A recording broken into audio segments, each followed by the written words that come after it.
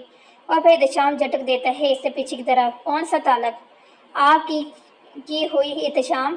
شادی سے پہلے کبھی ایسا نہیں سوچا یہ گناہ ہے، کسی نامحرم سے نزدیکی، یہ گناہ شادی سے پہلے کبھی نہیں کر سکی تو اب کیوں کرنا تھا؟ کیا آپ سے بے حد محبت ہوگی ہے احتشام؟ ہم دونوں خوش تھے، پر اچانک سے یہ قیامت کیوں گرا رہے ہیں آپ مجھ پر؟ آپ جیسا غیرت مند مرد بیوی کو اس بے وفائی پر جان سے مار دے گا، پر یوں تماشا نہیں بننے دے گا، یا پھر بیوی سمجھا ہی نہیں احتشام کی آنکھوں میں صرف غصہ تھا، نفرت تھی۔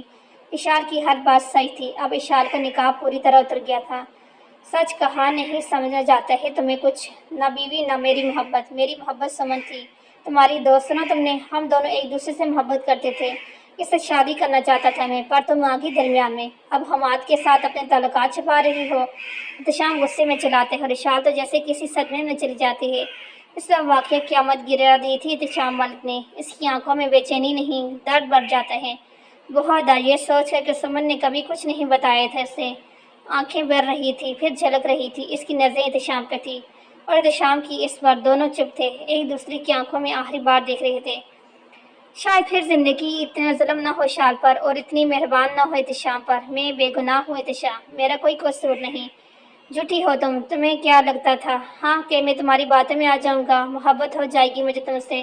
ارے نفرت ہے مجھے تم سے اشار، نفرت لفظ بھی چھوٹا ہے۔ کب سے کر رہے ہیں نفرت آپ مجھ سے؟ ہاں اس سے پوچھے کہ کب نہیں تھی، ہمیشہ سے تھی، تم میری محبت کی قابل تھی ہی نہیں۔ اچھا تو آپ محبت کرنا بھی جانتے ہیں؟ ہاں جانتا ہوں، تو میری محبت کو کیوں نہیں جان پائے آپ احتشام؟ تم کیا جانا محبت کو؟ تم سر سے لے کر پاؤں تک صرف جھوٹ ایک داستان ہو اشار، سمجھ سے لے کر محبت تک تم صرف جھوٹ بولتی آئی ہو۔ بس کر جائیں احتشام، نہیں ہوں میں جھوٹی، نہیں پتا تھا مجھے، میرے سینے میں دھڑکتا دل میرا نہیں سمن کا ہے، نہیں پتا تھا کہ جس معجزائی خدا سے میں نے محبت کی وہ میرا نہیں سمن کا تھا، نہیں پتا مجھے حماد بھائی جیسے انسان نے کیوں میرے پاکیزہ دامن پر گندے الزامات لگائے، نہیں پتا مجھے۔ جھوٹ سب جھوٹ، خدا کی قسم اشار، اگر اب تم چپ نہ ہوئی تو میں کچھ کر گزروں گا۔ کیا کریں گے؟ میں چپ نہیں رہوں گی اشار روتے ہی احتشام کا گریبان پکڑ لیتی ہے۔ نہ میں چپ ہوں گی، نہ میری زبان بند ہوگی، آپ میری سچائی سے نہیں بھاگ سکتے، میں چلاؤں گی، بتاؤں گی، مرتے دم تک میں اپنی سچائی بتاؤں گی، میں آپ کو، اپنے گھر والوں کو، آخری دم تک۔ اشار کی زبان بند ہو جاتی ہے، اسے تو سمجھ ہی نہیں آتی، بس اتنا نظر آتا ہے اس کے مجاجی خدا کے ہاتھ میں خون سے بھرے ہوئے تھے اور اس کے منہ سے خون پانی کی طرح بہہ رہا تھا۔ اشار نیچے زمین پر گر جاتی ہے اور ساتھ احتشام کے ہاتھ میں پکڑی چھری بھی، جو کب سے احتشام ڈائننگ ٹیبل سے پکڑ لیتے ہیں۔ اسے نہیں پتا چلتا، وہ اپنے خون سے بھرے ہاتھ دیکھتا ہے اور پھر اپنی بے جان بیوی کو جو زمین پر بے جان لیٹی ہوتی ہے۔ یہ کیا کر دیا میں نے؟ آپ جائیں یہاں سے، ہم دیکھ لیں گے۔ وہ ملازم اشار کا چہرہ جیسے ہی دیکھتا ہے، سب سے پہلے وہ ملازم آگے بڑھتا ہے جو اشار پر بہت غلط نظر رکھتا ہے۔ وہ اشار کے آدھے چہرے کو دیکھ کر اس کے بال اس کے چہرے سے ہٹانے لگتے ہیں۔ احتشام سب کو پیچھے دھکیل دیتا ہے، سب دفعہ ہو جاؤ، نکل جاؤ، سب کو یہ وہاں سے نکال کر احتشام خود کو بھی اپنے اسٹڈی روم میں بند کر دیتا ہے۔ اشار وہی زمین پر اپنے ہی خون میں لت پت پڑی رہتی ہے۔ فارم ہاؤس بہت خاموش تھا، ایک دم سے بہت ٹھنڈی ہوا چلتی ہے جیسے طوفان آ گیا ہو، ایک سفید روشنی جو سب دروازے کھول کے اندر آتی ہے۔ اشار اپنی جگہ نہیں ہلتی، وہ روشنی پھر سے باہر چلی جاتی ہے اور کچھ وقت میں چودھری ہاؤس کے بند دروازوں کے باہر ہوتی ہے، پھر وہی روشنی وہاں سے مایوس دوسری طرف بڑھتی ہے۔ کچھ فاصلے پر ایک اور گھر تھا جس پر محمد بلال شیخ لکھا ہوا تھا، اشار کے ڈاکٹر بلال، سمن کے والد۔ جیسے جیسے وہ روشنی بڑھتی جاتی ہے آگے، ویسے ویسے سب گھر کے دروازے کھلتے جاتے ہیں۔ پورے گھر میں جگہ جگہ دیوار پر سمن اور اشار کی تصویریں لگی ہوتی ہیں۔ پھر وہی روشنی اوپر سیڑھی کی طرف جاتی ہے، ایک گرینڈ بیڈ گراؤنڈ کا دروازہ کھلتا ہے، کھڑکیاں بجنے لگ جاتی ہیں، بلال صاحب کی آنکھ کھل جاتی ہے، وہ یہاں وہاں دیکھتے ہیں پر کچھ نہیں آتا۔ کون ہے؟ ان کو محسوس ہو رہا تھا کسی اور کی موجودگی، اور پھر ایک فوٹو فریم گرتا ہے، بلال جلدی سے اٹھ کے اسے اٹھاتے ہیں، پر آہستہ آہستہ باقی کے فریم گرنے لگ جاتے ہیں۔ میں جانتا ہوں کوئی ہے یہاں پر، کون؟ ایک اور فریم گرتا ہے، سمن، فریم گرنا بند ہو جاتا ہے۔ سمن میری بچی کہاں ہو بیٹا، کہاں ہو، مجھے نظر کیوں نہیں آ رہی تم، کچھ ہوا ہے؟ اور پھر ایک فریم گرتا ہے جس میں صرف اشار کی تصویر ہوتی ہے، ایک اور فریم گرتا ہے، بس میری بچی، میں سمجھ گیا، اشار کو کچھ ہوا ہے۔ بیٹا تمہاری ماں ساتھ والے کمرے میں ابھی دوائی کھا کر سوئی ہے، شور سے اٹھ جائے گی۔ بلال اپنی گلاسز پہن کر دروازہ کھول دیتا ہے اور جہاں وہ روشنی جاتی ہے بلال پیچھے پیچھے جاتے ہیں۔ گاڑی سٹارٹ کر کے وہ سنسان سڑک سے کب ایک فارم ہاؤس کے باہر پہنچ جاتے ہیں انہیں پتہ نہیں چلتا، اور وہ احتشام ملک کا نام پڑھ لیتے ہیں اور گاڑی سے اتر کر اندر جاتے ہیں۔ اب کہیں وہ روشنی نہیں ہوتی، کوئی ہوا، کوئی آندھی نہیں ہوتی، ایک سٹان ہوتا ہے۔ وہاں پڑی بے جان اشال پر ان کی نظر پڑتی۔ یا اللہ، مجھے میں ہمت نہیں اپنی ایک اور جوان بیٹی کا جنازہ اٹھانے کی۔ بڑی ہمت کر کے بلال اشال کو اٹھا لیتے ہیں اور گاڑی کی طرف بڑھ جاتے ہیں۔ بڑی آنکھیں بند کر کے وہ بیک سیٹ پر اشال کو لٹا کر اس کے ماتھے پر بوس دیتے ہیں۔ میں نے بہت بڑی غلطی کر دی ہارون پر یقین کر کے، وہ لوگ ناکام ہو گئے تمہاری حفاظت کرنے میں۔ جلدی سے گاڑی کی رفتار بڑھا دیتے ہیں۔ میں تمہیں کچھ نہیں ہونے دوں گا بیٹا۔ کچھ گھنٹے گزر جاتے ہیں۔ احتشام وہیں کرسی پر بیٹھا باہر رات کی تاریکی دیکھتے رہتے ہیں، گمسم، اور دروازہ کھلتا ہے۔ احتشام سر، اشال میڈم کی حالت اب کچھ بہتر ہے پر احتشام سر جگائے اپنے خون والے ہاتھ کو دیکھتے ہیں پر احتشام پوچھتے ہیں آرام سے، پر سر وہ اب کبھی بول نہیں پائیں گی اور زمین پر گرنے سے ان کا مسکریج ہو گیا ہے۔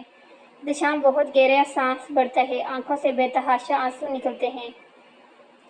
سر احتشام، اب تو آپ کا بدلہ بھی پورا ہو گیا، اب آپ کی بیوی ہسپتال سے یہیں آئے گی، اگر آپ نے ان کو چھوڑنا ہو تو کیا میں اسے رکھ لوں؟ بس ایک بیوی ہے وہ میری، بے غیرت انسان۔ احتشام اسے بہت مارتا ہے۔ جب وہ ملازم نیچے گر جاتا ہے تب بھی احتشام اسے اپنے جوتے سے بڑی بے دردی سے مارتا ہے۔ سر وہ مر جائے گا، پر احتشام نہیں رکتا اور مارتا رہتا ہے اسے۔ یہ وہی شور تھا جو حماد کے الزام سنتا رہا۔ اب کی اس کی غیرت یہ گوارا نہیں کر رہی تھی، اس کی بیوی کے بارے میں اس کی یہ جرأت کہ اس کو ملازم کر رہا تھا۔ ان سب کا قصوروار کون تھا؟ ہم آج ہی واپس جا رہے ہیں UAE۔ فارم ہاؤس کی سب ملازموں کی تنخواہیں دے کر فارغ کر دو، اب پاکستان میں میرا کام مکمل ہو گیا ہے۔ احتشام سب کو ڈسمس کر دیتا ہے۔ اشال، آج میرا وعدہ پورا ہو گیا، اگر تم زندہ رہے گی تو تمہیں طلاق نامہ بھیج دوں گا۔ احتشام بہت زرد سا لہجے میں کہتا ہے۔ وہاں فارم ہاؤس سے چل جاتے ہیں اور کچھ گھنٹے میں پاکستان سے بھی۔ اسے نہیں پتا تھا جتنا ظلم وہ بن گیا تھا وہ اپنی پہلی اولاد کے مرنے پر بھی افسوس دردہ نہیں تھا۔ کیا سچ میں اس ظالم انسان سے محبت کر بیٹھی تھی اشال؟ بلال، ہمیں ابھی برشن کرنا ہوگا اور زبان کی سائڈ پر کٹ لگا ہے۔ زیادہ زبان ڈیمیج نہیں ہوئی پر کٹ بھی کیسے آیا؟ زبان کے ٹانکے تم لگاؤ گے اور جیسے تم نے جانتے ہو مسکیریج ہو چکا ہے، بلیڈنگ رکنا ضروری ہے اور بس کر جاؤ۔ اندر جو لیٹی ہے وہ میری بیٹی ہے اور تم یہ کہہ رہے ہو میں اندر آؤں؟ نہیں ہوگا مجھ سے، تم جاؤ، اور بہت ڈاکٹر ہیں اس اسپتال میں، پلیز میری بچی کو بتا لو۔ بلال اندر نہیں جاتا۔ اسپتال کے ڈاکٹر آج پہلی بار ڈاکٹر بلال کو اتنی ٹوٹی حالت میں دیکھتے ہیں۔ ہم سے یہ کہاں غلطی ہوگی ماہم، ہم نے تو کن لوگوں کو اپنی بیٹی دے دی تھی جن کو پتہ نہیں اشال اسپتال میں ہے۔ کس انسان سے اشال کی شادی کر دی تھی ان لوگوں نے جس کے گھر اشال ایسے بے جان پڑی تھی؟ اسے دیکھنے والا پوچھنے والا کوئی نہیں تھا۔ کیا کر دیا تم نے ہارون؟ میں نے اپنے جگر کا ایک ٹکڑا تمہیں سونپا تھا، تم حفاظت نہ کر سکے۔ بلال سامنے بینچ پر بیٹھا جاتا ہے، گلاسز اتار کر پھر سے اپنے چہرہ صاف کرتے ہیں پر چہرے پھر سے بھر جاتا ہے۔ ہارون، ہارون، سب گھر والے دروازہ دھکا دے کر راستے میں آنے والے نوکروں کو بھی دھکا دے دیتے ہیں۔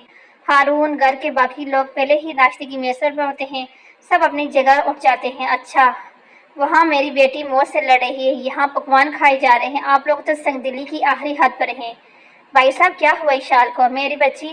بس کریں بھابھی، بہت فکر ہو رہی ہے۔ کہاں تھے آپ لوگ جب وہ اپنی لاپرواہ شوہر کے گھر زخمی پڑی ہوئی تھی؟ کہاں تھا اس کا شوہر؟ مجھے ملنا ہے اس سے۔ کوئی جواب نہیں دیا۔ کل رات سب کے لیے بہت دکھ بھری تھی، سب ڈسٹرب تھے، کوئی بھی نہیں سو پایا تھا اور اب بھی دادی کی ڈانٹ سن کر سب کھانے کی میز پر آئے تھے۔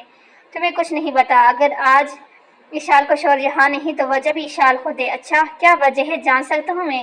اور پھر ہارون سب اپنی زبانیں سناتے، اشال کی سانس کی شکایتیں، احتشام کی شکایتیں، حماد کی سچائی، اشال کے دھوکے، اشال کا جھوٹ، ہارون سب بتاتے ہیں۔ اب تو ہی بتا، اگر وہ میری جگہ ہوتا تو کیا کرتا؟ بلال سب سن کے کچھ قدم پیچھے ہو جاتے ہیں، بالکل چپ ہو جاتے ہیں۔ دیکھا، دکھ ہوا نا، تکلیف ہوئی نا، مجھے پتا تھا تم بھی وہی کرتے جو میں نے کیا، پر بلال ہاتھ کے اشارے سے چپ کروا دیتے ہیں ہارون کو بولنے سے۔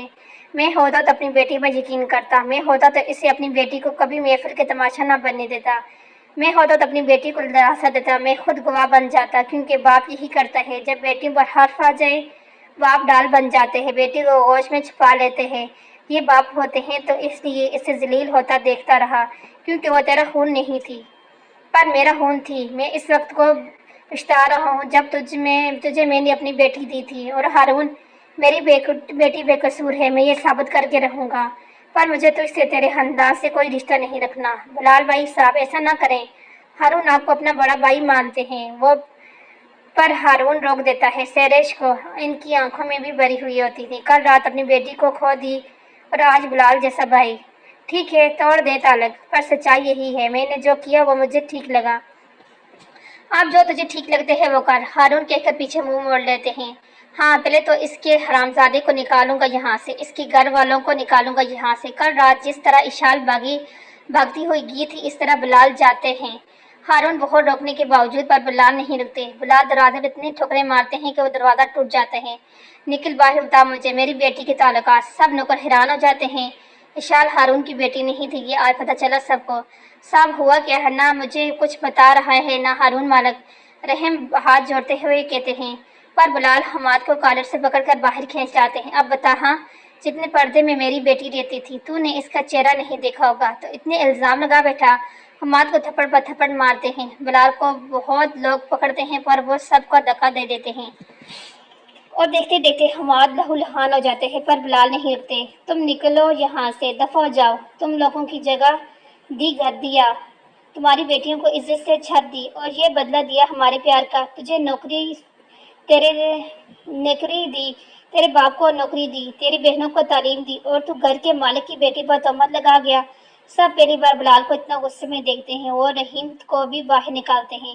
بس بہت ہو گیا، جس اشال کی آپ قسمیں کھا رہے ہیں آپ جانتے بھی ہیں وہ اشال ہی آپ کی بیٹی کی قاتل ہے۔ میں اشال سے بدلہ لینا چاہتا تھا، سمن کو مارنے والی اشال تھی، تاکہ اس کا دل اشال کو مل جائے، اور یہ جھوٹ میں نے بولا تھا تاکہ اشال کو سب سے نفرت دیکھ کے تاکہ وہ ناکام ہو جائے، تاکہ ایک زوردار تھپڑ اس حماد کے نیچے گر جاتے ہیں۔ ہارون حماد کو غصے سے دیکھتا ہے۔ کل رات سب ڈرامہ تھا، سب جھوٹ تھا، آپ لوگوں کو یہ سمجھ نہیں آ رہا کہ اشال قاتل ہے۔ حماد پھر سے چلاتا ہے، نہیں ہے قاتل، میری بیٹی نے اپنی آخری سانسیں لیتے ہوئے اپنی آنکھیں اپنی چھوٹی بہن کو ڈونیٹ کرنے کا کہا تھا، اور میں نے کیا تھا یہ آپریشن۔ اور جہاں تک رہی سمن کے قتل کی بات، تو اشال ان دنوں خود اسپتال میں تھی، اسے تو یہ بھی نہیں پتا تھا اس کے سینے میں دھڑکتا دل سمن کا ہے۔ وہ میری بچی کچھ نہیں جانتی۔ اور جہاں تک رہی سمن کے ایکسیڈنٹ کی بات، تو وہ بھاگ چکے تھے، سنا تم نے؟ جانتے ہو میں کون تھے وہ لوگ؟ کیوں میری بیٹی کی جان نہیں سب جانتے ہو؟ میں حماد سر جگا لیتا ہے پر کچھ بولتا نہیں پاتا، اور بلال حماد کی ساری فیملی کو دروازے تک لے جاتے ہیں۔ بلال بس ہارون، تم نے اپنے موقع گنوا دیا، اب بھول جانا کہ کوئی بلال تھا، کوئی اشال تھی، اپنی بچی کی حفاظت میں خود کر لوں گا۔ اور ایک بات، آج تک مجھے گلا رہا کہ تو صاحب اولاد کیوں نہ ہو سکا، اب مجھے سمجھ آتی ہے، تو بڑا بے قدرہ نکلا ہارون، میں معاف نہیں کروں گا تجھے، تم سب لوگوں کو۔ بلال وہاں سے سیدھا اپنے گھر جاتا ہے۔ اب وقت آ گیا تھا کہ ان کی بیوی اپنی بڑی بیٹی کے غم سے نکل کر اپنی چھوٹی بیٹی کو سنبھال لے۔ کیا سمن آ گئی ہے؟ ماہین اٹھتے ہوئے ساتھ پوچھتی ہے۔ نہیں سمن نہیں آئی، پر آج اگر ہم نے اپنی دوسری بیٹی کو نہ سنبھالا تو وہ بھی چلی جائے گی سمن کی طرح۔ بلال ماہم کو آرام سے اٹھاتے ہیں۔ سر پلیز، کوئی بھی ٹینشن ان کے لیے ٹھیک نہیں۔ پر بلال نرس کو وہاں سے بھیج دیتے ہیں۔ ماہم، ہماری بیٹی ٹھیک نہیں ہے، جن لوگوں کو اپنے جگر کا ٹکڑا دیا ان لوگوں نے حفاظت نہیں کی اس کی۔ ماہم، ہماری بیٹی اب بول نہیں سکتی، اور ماہم یہ سن کر پھر سے بستر پر گر جاتی ہے۔ بلال، وہ بھی قیامت گزارنا چاہتے ہیں؟ آپ یہ کہنا چاہ رہے ہیں کہ اب وہ مجھے کبھی ماں نہیں کہہ پائے گی؟ یہ لفظ سننے کو ترس گئی بلال میں تو۔ اور ماہم روتے ہوئے پوچھتی ہے، اور مس کیرج ہو گیا؟ بلال نظریں نیچے کر دیتا ہے۔ بہت کوشش کر رہے تھا کہ وہ نہ روئیں، پر ان کے آنسو ماہم کی ہتھیلی پر مسلسل گر رہے تھے۔ یا اللہ، اتنی آزمائشیں، میری بچی اتنی سی عمر میں اتنے غم۔ بلال کے کندھے پر سر رکھ کے بے پناہ روتی ہیں وہ۔ پر اب وقت اسے سنبھال لے گا ماہم، ہماری بیٹی کو ضرورت ہے ہماری، لے چلیں مجھے اشال کے پاس، میری بچی کے پاس۔ اور ایک الگ طاقت دیکھتے ماہم بلال ماہم میں جو سمن کے جانے کے بعد بستر سے لگ گئی تھی، آج خود انرجی کے ساتھ اٹھتی ہی تھی بستر سے۔ UAE رات کی تاریکی میں احتشام دبے پاؤں ورک ہاؤس داخل ہوتے ہیں، اپنے کمرے میں جا کر آہستہ سے دروازہ بند کر دیتے ہیں۔ احتشام رات کی اس تاریکی میں احتشام کمرے کی لائٹ جلاتا نہیں ہے، اور اندھیرے کی اس خاموشی میں اسے ایک سرگوشی سنائی دیتی ہے، اس کا نام جو اتنے پیار سے صرف ایک ہی انسان پکارتا تھا، اشال۔ احتشام اپنا سوٹ کیس سائڈ پر رکھ دیتے ہیں۔ سمن کا بدلہ لے لیا، پر میرے دل کو سکون نہیں، اب تو مجھے بوجھ پہلے سے زیادہ ہو گیا ہے۔ احتشام اپنے دل پر ہاتھ رکھتے ہیں جہاں اسے درد ہو رہا تھا، وہ شرٹ اتار کر وہیں پھینک کر لیٹ جاتا ہے جس طرح کروٹ بدلتا تھا اسے اشار نظر آتی تھی۔ تمہیں اپنی زندگی سے نکال دیا، ارے تمہیں تمہاری زندگی سے بھی دور کر دیا میں نے اشال، اب میرے خیال سے بھی دفع ہو جاؤ، چلی جاؤ۔ اور جب احتشام سے برداشت نہیں ہو رہا تھا تو سامنے شیشے پر پاس پڑی کوئی چیز دے مارتا ہے، شیشے کرچی کرچی ہو جاتے ہیں اور اشال کی وہ چھوئی بھی کرچی کرچی ہو جاتی ہے۔ آپ میری سچائی سے نہیں بھاگ سکتے، میں چہلاؤں گی، یہ بتاؤں گی، مرتے دم تک میں اپنی سچائی بتاؤں گی، میں آپ کو، اپنے گھر والوں کو آخری دم تک۔ پھر سے وہی سرگوشیاں سنائی دیتی ہیں۔ احتشام اس سے پہلے کہ کچھ اور اٹھا کے مارے روم ڈور اوپن ہوتا ہے۔ احتشام بیٹا تم کب آئے؟ زرین حیران ہو کے پوچھتی ہے اور آگے بڑھ کر احتشام کو گلے لگا لیتی ہے۔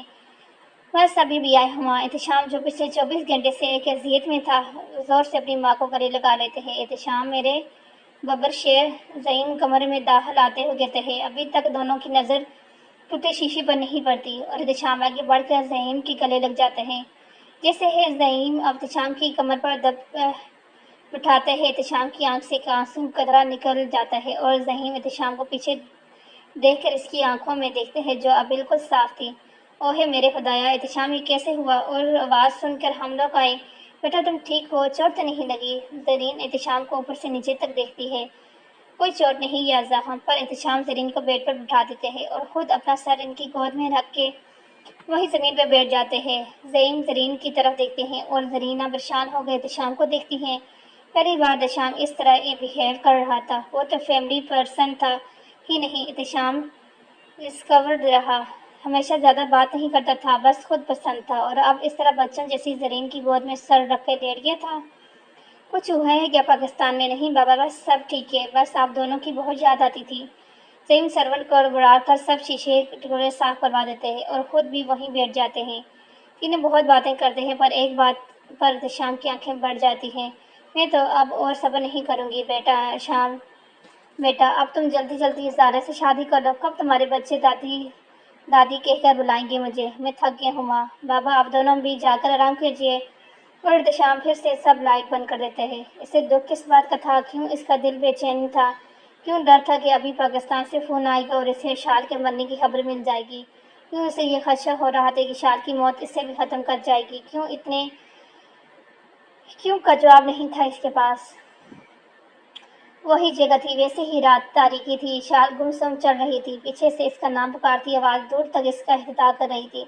ویسے وہی جانا تھا اپنی منزل پر، ایک طویل سفر طے کرتی ہے، وہ چلتی رہتی ہے اور دور سے ہی وہ سرسبز میدان، ایک پانی کی ندی اور وہ درخت نظر آتے ہیں، پر قریب جانے پر اسے وہ نظر نہیں آتا جس کے لیے وہ اتنا لمبا سفر طے کر کے یہاں تک آتی ہے۔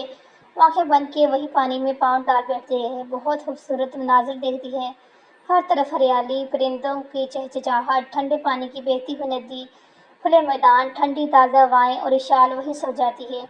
کب کتنا وقت سوتی ہے؟ جب آنکھ کھلتی ہے تو اس کا سر کسی کی گود میں ہوتا ہے، کوئی اس کے بال سلا رہا ہوتا ہے، اٹھ جاتی ہے تو اپنی منزل پا لیتی ہے اپنی دوست کو دیکھ کر، پر اب وہ چپ رہتی ہے، بس سمن کے چہرہ دیکھتی ہے۔ اب اشال نہیں، سمن کا چہرہ بڑھ جاتا ہے۔ اب تو یہ بھی نہیں کہہ سکتی کہ تمہیں فاصلہ کم کرنے کی جلدی تھی، اب تو تمہیں ڈانٹ بھی نہیں پڑ سکتی، اب تو کچھ بھی نہیں کہہ سکتی، اور اشال پھر سے سمن کی گود میں سر رکھ لیتی ہے، کچھ پوچھ نہیں کہتی۔ تمہیں ماں کا خیال رکھنا ہے، تمہیں جینا ہے میری جان، اپنے لیے، امی ابو کے لیے، بہت پیار کرتے ہیں تم سے وہ۔ پر اشال کچھ نہیں کہتی، چپ رہتی ہے، اور سمن اشال کا منہ دیکھ اپنی طرف کرتی ہے۔ ہمت ہار کے مر جانا کوئی بہادری نہیں، حالات سے ڈر کر ہار جانا کوئی بہادری نہیں، تم رائے فرار نہیں لے سکتی، سنا تم نے زندہ رکھنا ہے سمن کو، اشال کو، ہم دونوں کو زندہ رکھو گی نا؟ سمن ہاتھ آگے بڑھاتی ہے تو اشال سمن کے ہاتھ پر اپنا ہاتھ رکھ دیتی ہے۔ City hospital. اشال کو اب کون یہ دو خبریں دے گا؟ آپ لوگوں کے پاس نرس بھی ہوگی، اگر اشال یہ نیوز برداشت نہ کر پائی تو اس کی آکسیجن دے دیں گے۔ بلال تم بھی بھابھی کے ساتھ اندر جاؤ، اشال کا یہ دوسرا اٹیک تھا کیا؟ بلال بہت حیران ہو جاتے ہیں۔